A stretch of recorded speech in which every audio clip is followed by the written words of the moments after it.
Hollywood is bad at diversity, which has created many examples of bad representation in media. Hollywood is so bad at diversity, which has created so many examples of bad representation in media, it has become an internet meme to talk about the message and how bad Hollywood is at diversity, which further hurts the attempts of making good representation by people who actually care about diversity and representation. Now, before you run to my comment section to say, what about this movie? What about that show? What about this movie? I am not saying that all of Hollywood is bad diversity, which has created bad representation in media. There are many stories that are great representation, many stories that have provided great representation from Hollywood. The only problem is that now that we are in the corporate era of Hollywood, there is more bad than there is good. For every 1, 2, 3, 4, 5, even 10 examples of good representation, we have an endless list of bad representation. And even if by some margin we do have more good than bad, the bad is the one getting the main spotlight of attention, and the good is buried behind recommendations and word of mouth and just less marketing. Also, before we get too deep into this video, if you agree with what I'm saying, if you disagree with what I'm saying, go into the comment section, let me know your thoughts, your opinions, your concerns, your feelings, how your day was, what are you gonna eat for dinner? And if you really like this content, how about you subscribe to the channel, drop a like, hit the notification button, and if you really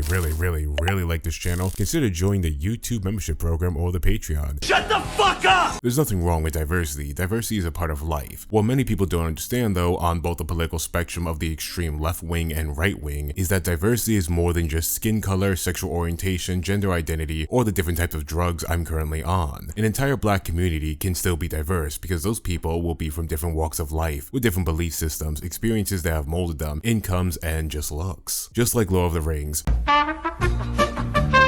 While editing this video, I realized this was not the best transition for an example because those guys are all pasty white. But let me cook. There is diversity in Middle-earth between hobbits, elves, dwarves, humans, Magneto's kind. That's diversity in universe. And even though the cast is whiter than people who put raisins in mac and cheese, may the gods give those people a swift and painful end. There's also diversity in the cast, hailing from different parts of the world. Since I discovered Lord of the Rings, I've always had a deep love for that story, its characters, its themes, and how good it was shot, how good it was edited, how great those films look that still hold up today. Now, for the record, I'm black, y'all, and I'm black, y'all, and I'm blacker than black, and I'm black, y'all. Yet even though none of those saltine box looking characters looked like me, that didn't mean I couldn't find them compelling and interesting. What makes good characters, what makes good stories isn't if you can relate to a character, but if you can understand them and be invested in them, where things go for their character in that story. Relatability is not a bad thing, but it's also incredibly subjective. As much as it could help one person be further invested in a story, it could also mean less than trying to give Nick Cannon a condom. Writer Aaron E. Haas from Avatar: Last Airbender gave some good writing advice a long time ago on how to write great characters, what characters should be versus false gods. Characters should be dimensional, fascinating,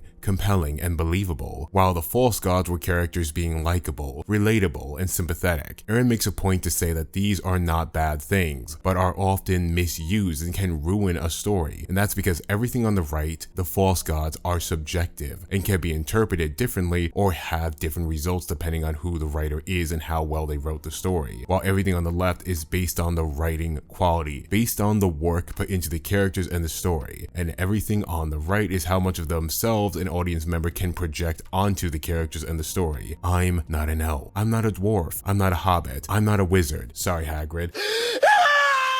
So none of the characters of Lord of the Rings I can relate to on a literal physical level, but I can find them fascinating, compelling, dimensional, and most importantly, believable, thanks to the quality of writing, the characters, and story. Quality when it comes to art may be hard to nail down in a factual sense across the board where everyone is always going to agree, but objective quality does exist. It's why there are certain levels of standards to how art is made even if we all go about it differently. Subjectivity, which is everything on the right, relates to enjoyment, and enjoyment will always be subjective to the individual person. And like getting checked into rehab after a 5-day bender in DC, there's nothing wrong with that. There's nothing wrong with something being subjective. subjective, but you can't confuse it with objective and claim objective quality does not exist, because it does. And you know this because the people who are the quickest to get objective when it comes to quality are the ones who are no longer subjectively invested in it. Just look at all the people who said they loved The Last Jedi and said you can't look at it objectively, then turned around and got all objective with The Rise of Skywalker. Now, the problem is when you get to Hollywood, the San Francisco of the entertainment industry, who at best have an inconsistent track record with quality, their main goal is profit-based, and whatever it takes to get to that, they would do. It doesn't matter if it means cutting corners, being unoriginal, endorsing millions of dollars into foreign conflicts that may lead to genocide, or trying to tap into wildly populated demographics in hopes of taking their money without actually earning it in the slightest. This is where social and identity diversity comes into play, due to the fact that humanity is kind of evil at times. Regardless of if American extremist conservatives want to admit it or not, there is a long history of racism, sexism, and general bigotry in the entertainment industry. Because of that, generations of well-written stories by talented individuals never got the chance to come to life. It's been well documented that regardless of how well a story or character was written, how talented an actor was, depending on what they looked like or how they lived their life, they would be deemed a risky investment by studios who were worried that certain diverse individuals would get in the way of making the max amount of profits, or a personal bias against that demographic stopped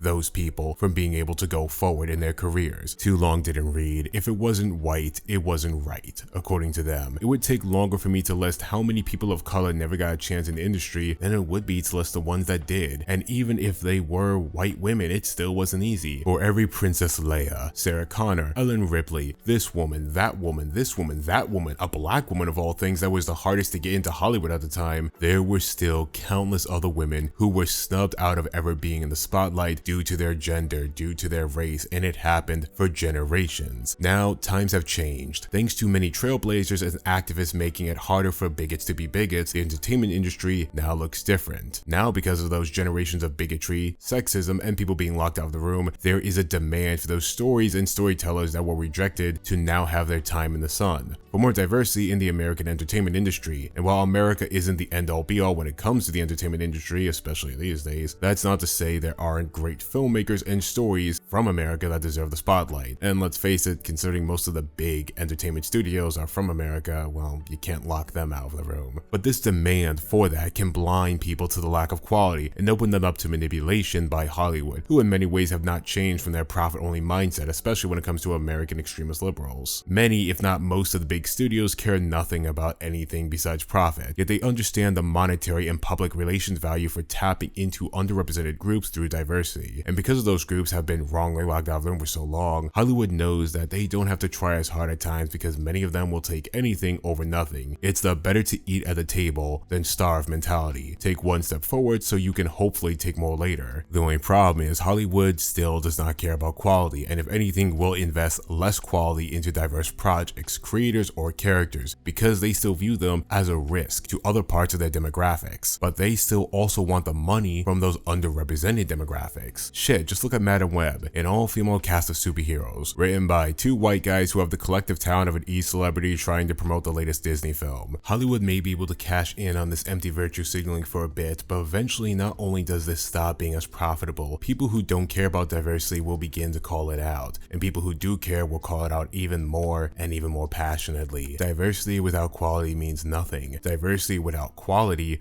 hurts people of color, hurts women, hurts people of alternate lifestyles. It hurts them more than it hurts the conservatives who don't want it. That is just visibility, and that value is incredibly subjective and ever dwindling as even the most brain-rotted people begin to notice its lack of quality. To cover their asses though, Hollywood will try to deflect from their lack of effort and quality by shining a light or even baiting bigots, while also subtly hinting that if anyone criticizes their half-hearted attempts at diversity, they are the true bigots, regardless of if that criticism is based in good faith and by the demographic they are doing damage to with their half-hearted attempts and efforts. Just take Rian Johnson for example, who spent endless amount of time only engaging with bad faith criticism online regarding The Last Jedi, and even kept saying people who criticized his film were Russian bots or man babies. Mind you, there is so much to criticize The Last Jedi over. Mind you, The Force Awakens, directed by the very Jewish J.J. Abrams and led by the black man John Boyega's Finn and the woman Daisy Ridley, had a literal boycott against it for those reasons, yet many people still love the movie, and to date it's the only Star Wars film in the Disney era that was the most commercially successful domestically while also being a hit with critics and audiences. Seriously, it's been almost 10 years since that film, and Disney Star Wars have never been able to recapture what that movie did. That's not to say there weren't people hating on The Last Jedi in bad faith, but those same bad faith people hated The Force Awakens before and The Rise of Skywalker after The Last Jedi. Sorry Ryan and Last Jedi fans, some people just didn't like that movie because they found it to be bad. You're just gonna have to cope with that. What people have to remember is that bigots hate everything diverse, regardless of where it comes from.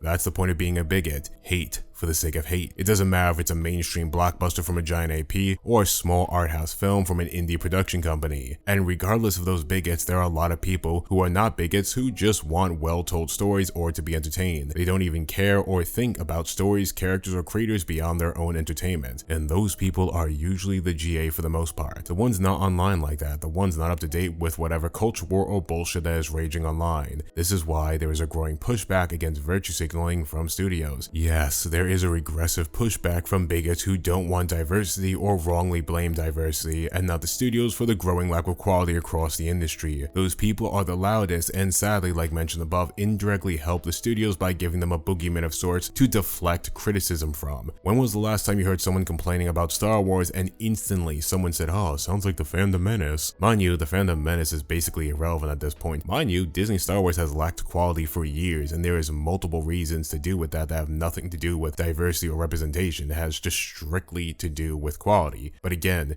because there's a boogeyman to blame for any criticism, that will always exist. But there is a growing pushback from diverse people or just people in good faith who understand that diverse people deserve well-told stories too, and that quality is the best way to get good representation. It's why many people are critical of studios like Disney, who are essentially the face of corporate greed and empty virtue signaling. Lucasfilm can claim they care so deeply about diversity and representation, but when you have actors like John Boyega slamming Disney Lucasfilm for treating him differently because he was black and prioritizing the white characters over the diverse characters, that rings hollow. Or how Thandie Newton was wheeled out as the first black lead actress in a Star Wars film, only for a character to be randomly killed off early in the movie, despite that character initially supposed to have a bigger role in the film. And while Disney may be the biggest offenders of doing diversity badly, as the title suggests, this is a problem throughout Hollywood. Whether it was Warner Brothers bringing in a black Batgirl or Latin Supergirl only to throw them away just as randomly as they brought them in when they weren't of value to them anymore, or if it's just the endless producers and productions that use diversity as a selling point but don't bother to have any type of quality control and leave those diverse projects and actors to the wolves. The only way for things to get better is to stop giving your money to these transparently empty virtue signaling attempts and start supporting diverse projects made with quality. Hollywood may not care about diversity representation truly, but there are many audience members and creators out there who do, who understand the value of different stories and characters getting a chance to shine.